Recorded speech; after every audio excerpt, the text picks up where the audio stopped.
Hello, this is Malorian, and this is going to be a trio of War Machine games, and they're going to be the last ones for the Journeyman League. So in this one, of course, it gets bigger and bigger and bigger.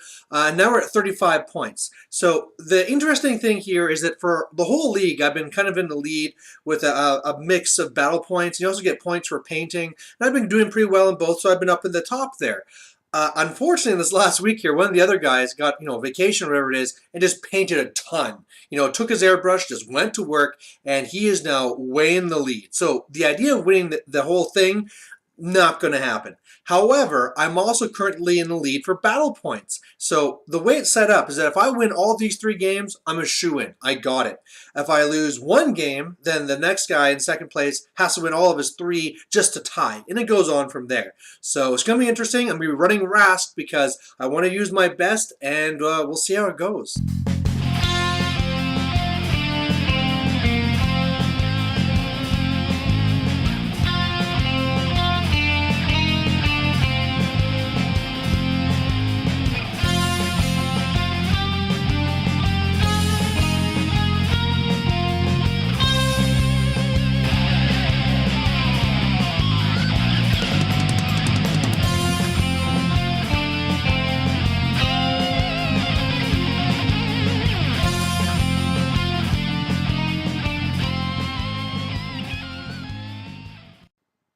All right, so here we are with the first game. Now, what I have for my list is I'm having Rask, and he's running the Spitter and also the Swamp Horror, breaking that guy out for the first time. I also got Snapjaw and Wrong Eye, Max Posse. I had the Bog Trogs coming on from the side, and I got a Croak Hunter. Now, on his side, he's going to be running Harbinger, and this is going to be my first time ever facing Harbinger, amazingly as it is. What he's going to be running is Kale Baylock. He has Incinerators, the Racks. He has the Arknode one, the Revenger. Then he has the Deliverers on the left, Vanquisher, and he also has the other one, the one that's a little spray guy, whatever his name is. But the mission here is a process of elimination, 5 to win. You get 1 for destroying a objective, 1 for controlling a zone, 2 for dominating. We have to destroy the objective first, and you can't destroy both in the first turn. And in this one here, I really think I got a pretty good matchup because with all my stuff on the left, it's all, either I submerge, he's -1 dice for damage, so that'll do well against the shooting. And on the right, I'm pretty sure my Gators can deal with his Incinerators. So yeah, as far as matchup-wise, it should be pretty good. And then I just need to deliver something to Harbinger. So I have first turn, and I'm pretty just moving up here. I got Fury onto the Gators, I got Admonition onto the Turtle, and both my things on the left submerge. And otherwise, yeah, just kind of moving up, taking positions. On his turn, he kind of does the same thing. He feats this turn, so of course what the Harbinger feat does, if I advance basically towards him during his feat, I'm going to take a POW 12. And although that's not very big for my heavies, there's no reason to take extra damage, and my Gators don't want to take anything because I'll be dice -4, and, I just might as well sit around for a turn. So really my plan for this coming up is, this isn't so bad. Harbinger is so far pretty far up for what Harbinger usually does, and I saw from his last game that he actually used Harbinger like right in the front lines because, he has that awesome spell, but, what I'm going to actually do then, and if I switch to the next picture, is on my turn, I'm going to do almost nothing. I'm basically upkeeping my spells. The Spitter moved up, tried to get a shot onto his Revenger, but was short. I had a little bit of limitation of movement there because of the Gator. He took a little bit of damage. I healed the damage with Rask. On the far side, the Croak Hunter is safely out of range, so I tried to take a shot and kill Baylock. Missed, unfortunately. But really what I'm doing here is setting him up where I'm pretty sure he's going to go up, destroy the left objective, and then he could also dominate. He'd be in a good spot there, but then all of a sudden I could probably get Snapjaw to her and finish it. So when everything's said and done, for his next turn, it looks like this. Kill Baylock just really runs away. The Vanquisher comes up and destroys the objective, just like I thought. But he doesn't decide to dominate. He actually goes more central with Harbinger, and that's really, I think, I'm really not sure the total thinking here. I know he wanted to arc over the spell to my Gators so they can't issue any orders. So that's going to make it so I can't really get onto Incinerators like I planned. But where he is now, now I can be delivering Snapjaw, I can take a shot at him. I can maybe even shoot him with Rask. And yeah, I think I have a pretty good shot here at Harbinger because she's only camping 4. So one of the things that really messes up my plan is, like I said, this is my first time facing her, and I didn't know that everyone within her control, all living enemy models, are -2 to attacks. So that was a big deal because basically I just move my gators a little bit out of the way. I go up with my Ironback Spitter. I go to shoot her and I miss because of the -2. All right. Well, then Rask goes up to shoot her to strip off that focus. I miss. So it's like, oh, well, okay. I put Fury onto Wrong Eye just to give him the most, hitting power possible, and he charges in. And even then, boosting, I need something really good. So, yeah, I crank him, and luckily with 2 attacks, I'm able to kill Harbinger. Actually, I think it was 3. I had to do 1, a little bit of a tail attack, and then hit with my other one. But it took some pretty good dice. And, yeah, something where I thought it'd be a pretty easy assassination turned out to need to get some hot dice. So, as crazy I thought if he was being, just putting him out there, he probably just didn't realize my threat range with Wrong Eye when he's charging a living model. But, yeah, hey, came away with a win on this one. So next game here will be up against Retribution. Of course, on the same army. We're now doing Incursion. This is one where it's first to 5. You get 1 for controlling a flag, 2 for dominating, and after the first turn, 1 disappears. He's going to be going up against Vyros, and luckily I just got my ass handed to me by Vyros, so I'm a little bit more experienced with him. He is going to be running the jacks you see there, the Griffin. There's going to be the Sentinels with UA. There is his little sniper team there, the Destrous thing on the right, and also Dahlia and Scarath on the left. So, what is it? He also has forgetting the solo name right now, the guy with the big, huge robot arms. But basically, the way I'm seeing this here is, I'm still going to be going for kind of scenario here. I doubt he's going to give me caster kill, but for the most part, I'm going to be able to feat, hold him back, and then get to jump on him. So just pretty much the plan is nothing sneaky, just feat and kill. So he made me have the first turn, so just pretty much did my normal thing, except now I realized, hey, shouldn't I have Admonition onto the Swamp Horror, because it's actually going to be in the front. So pretty much, otherwise, it's my bog standard stuff. His turn, he's moving up. He has the spell on the Sentinels, so they'll have +2 armor. And, yeah, otherwise, he's just pretty much moving up. And the way it's looking right now, it's looking pretty good because he is kind of staying back. He didn't go up as much as he could have with the Sentinels, so I should have a pretty good grasp of the center board. So it's the left flag that disappears, so everything's going to depend on the right. So what I basically do is I move over Wrong Eye because I'm pretty sure I could take a charge from the snake and be fine. Submerge both over there. Gators just move up, so I'm being threatening, and I'm in a scoring position. I can't score this turn, but he'll have to contest, or else I will. Rask moves up. I'm going to be popping my feet, doing inhospitable ground. And then basically on the right side, I'm going to be going up with a shot from the turtle.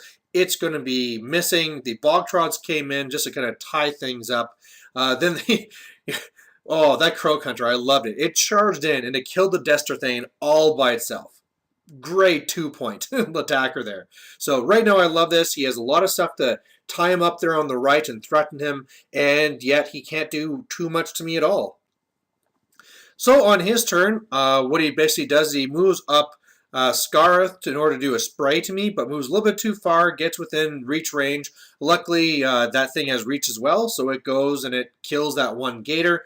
Otherwise, he does his best to come over against my Bogtrogs, which I think is great because, like I say, one of the best things they can do is just a distraction to their side. So everything really shifts over to go after them. He kills the Croak Hunter. He kills none of the Bogtrogs. I got kind of lucky there. And I score a point on his turn on the center one. So on my turn, I basically go after Scarath, and I do a whole bunch of damage to it. Then the Gators charge in, and they kill Scarath and Dahlia, so that's gone. Then I'm going to run over my Swamp Horror, so it's going to be controlling the central flag. Run over the turtle to control the right one. Basically, Rask is just in the middle of that, just casting inhospitable ground to keep everything away. Also shot the Jack there to disrupt it. And otherwise, yeah, the Bogtrogs charge in, kill a few of the Sentinels. just kind of tie things up. And yeah, I'm at 3 points now. So on his turn, he kind of does his best to do stuff to me. He does some pretty good damage to the actual swamp horror there. Really messes up my bog trogs, kills almost all of them. But the biggest thing here is like, oh, well, I'm just going to score on his turn and win. So I thought it was pretty safe, especially within Hospital Ground Up, but I didn't really remember that he had mobility, and that gives him Pathfinder and extra range, and I think he has reach as well. So Vyros does that, charges in on Rask, and he's out of range. So at that point there, that's pretty much, I mean, that was his long bomb shot, but now I'm going to score 2 points and win 5-0. So always, I mean, this is why I love Bog Trogs, because people hate having a unit of dudes in your background, and they'll throw lots of things at them to try and stop it. And meanwhile, that gives me a big advantage on scenario. So my third game here, and this is it. You know, I got 2 wins. If I win this one here, I'm a shoo-in. But we're going to be on the same table, but now I'm going to be up against some Cygnar. And this is a guy where last time when I faced him, he's got Sloan. Sloan, even though I was up in the lead, was able to pull off the last, you know, ditch effort assassination type thing. So, all right, it's going to be revenge time. So what he's going with is the gun mages with UA, and they're running the Hunter. He has the Squire, Reinhold. He also has a Beaucur. Now, of course, I said he has Sloan, and Sloan's going to be running a Defender and a Charger. And then he has the Boom Howlers with the Piper. And really, it's going to be the same thing. I think I have a real advantage against his shooters on the left, because with all my Submerge, I'll be right in his face. Boom Howlers will be a pain, but, I mean, my Gators have a lot of attacks. And, hey, I'll always have my Bog Trogs that can come in wherever I need them. The biggest thing here is last time he killed me because I ran out of transfers. This time I got 2 heavies, so I should be fine there. So I win the choice to go first, and I decide to go first. I actually really like that, especially on Incursion, because it lets me get my Bog Trogs where I want them to be.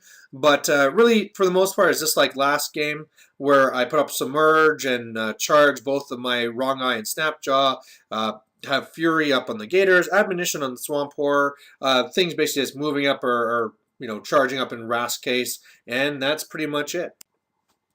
So on his turn, simple stuff. He's just kind of moving up. He got a little greedy and went for the extra damage dice on the Hunter rather than Snipe. Because of that, he was just short, and that's really his turn. So on my side, I bring in my Bog Trogs, and they're just being there to be in a threatening position. Again, it's the left flag that disappears, so that's kind of too bad because I thought I had a pretty good chance on that side. But either way, then Wrong Eye Snapshot just puts on Submerge, charges over. Same thing with Wrong Eye. This is going to be my feet turn, so I pretty much just get everything set up, so I'm pretty threatening. You know, I didn't want those gun mages to be able to walk up and shoot my Gators, so I'm giving a little bit of room there. Kind of pushing up a little bit farther with my Swamp Horror, so if he goes to try and go for the right flag, I can go after him. But at this point, yeah, just going to see what he does and then counter from there. So what he does is he decides to go after my Bog Trogs, which, like I said, I love it when people do that. So the Bog Trogs really get, you know, beat up pretty bad with all the stuff that goes after them. I then also failed my command test, so that's why you see a little sad face on the token there. But hey, overall, this was perfect. He didn't really put much pressure on at all for a scenario. He put one guy in the way of Snapjaw, but that's really it. And now I'm kind of free to score as I wish. So on my turn, what I do is I trample over with Snapjaw, kill a couple of guys there. Wrong Eye moves up and submerges. The Croak Hunter now runs over as well to be basically more of an annoyance than anything else. The Gators, they're just going to be moving up to engage things, and I'll score another point there as well. And then on the right side, my Bog Trog, he's going to rally, and I decide I'm going to be really aggressive with the scenario, and really I don't upkeep either of my spells. That admonition shouldn't be there, and I just run over my 2 heavies to form a wall and then get Rask there to dominate. So this is already 3-0, and he's going to have to really do something if he doesn't want me to win on scenario. So what he does is, first of all, his Beaucur comes up and fails its terror test, so it's kind of not going to be doing anything. The gun mages are forced just to kind of walk up and trying to stop me from controlling again by contesting there. And then otherwise, this is going to be his feet turn, And it really was a long shot because he has to kill a heavy and then kill Rask with 4 transfers. But it even starts even worse because he's got like horrible dice where, his first defender shot. Remember, I'm defense 10 on both heavies. He rolls double ones and all this stuff here. So after all these things are done, he is able to kill the spitter, basically just engages the swamp horror. It took a little bit of damage, but nothing too bad. And then he also engaged Rask.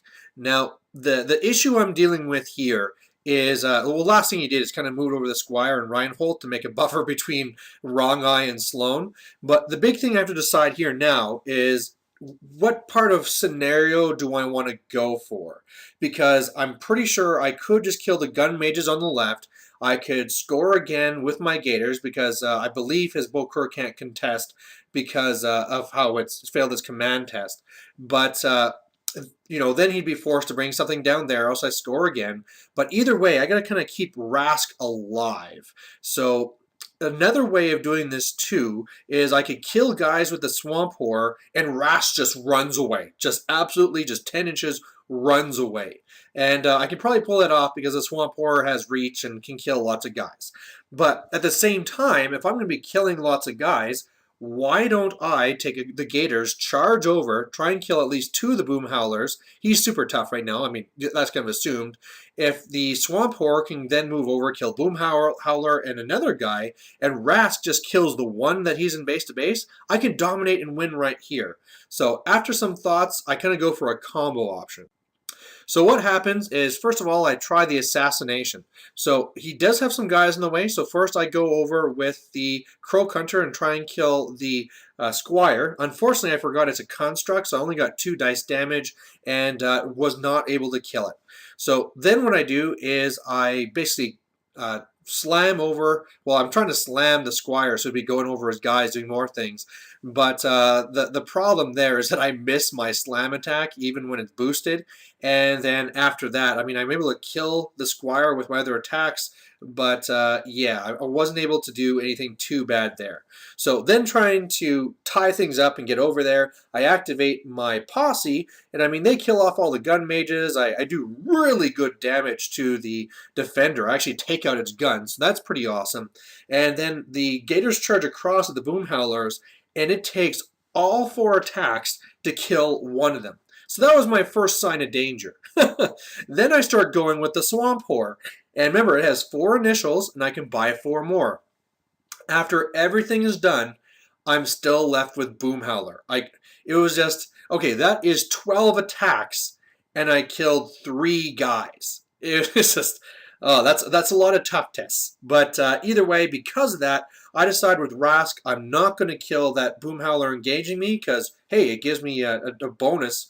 So what I do then is I just use up my, since I went and maxed out the Swamp Horror and can't transfer anyway, I just heal myself up, put Admonition on so that if he makes a mistake, maybe I can just Admonition behind one of his guys and use them as a cover. But yeah, I'm actually feeling pretty good. Like as much as this double failed and I failed the assassination and failed the dominating scenario win, at least, his guys are all engaged. His defender has no gun. His Hunter now doesn't get any extra free focus because it's basically, I forgot the name for it. It's not inert, it's the other one. His Charger's engaged, and I also thought Sloan was engaged, but when we measured it, Reach had it so that she was just out of range from Snapjaw, and that was an issue. So what he does in his turn is basically pretty straightforward. He goes and he shoots with the Hunter to shoot his 1 Boom Howler, and even though it failed or made its tough test, it's still not engaging me anymore, so I don't get that extra defense. Sloan goes up, and her whole idea is she's going to take 2 fully boosted shots to kill me. Now, because Reinhold was engaged, he actually didn't move over and reloaded for the extra shot. So he only was going to have 1 shot, but he cranked the dice. You can see there, it's Weapon Master boosted. 6653, that's a dead Rask. So, again, Sloan does it, where when it seems like I'm in a very, dominating attrition and scenario position, Yeah, she still pulls off the assassination. I think one of the things I should have really done is when I saw that he was making so many toughs, I just shouldn't have bought that last attack against Boomhowler. Then he would be a transfer target, and I would have been very safe. But I went balls out. I want to try going for the quick win just to make sure he couldn't do anything, and I paid the price. So as it is right now, if that second place guy wins all three of his games, then it'll be a tie, and then I don't know what the tiebreakers are after that, but we'll see. He's a Gatsby 2 player that's been winning almost everything. So anyway, thanks for watching. Bye.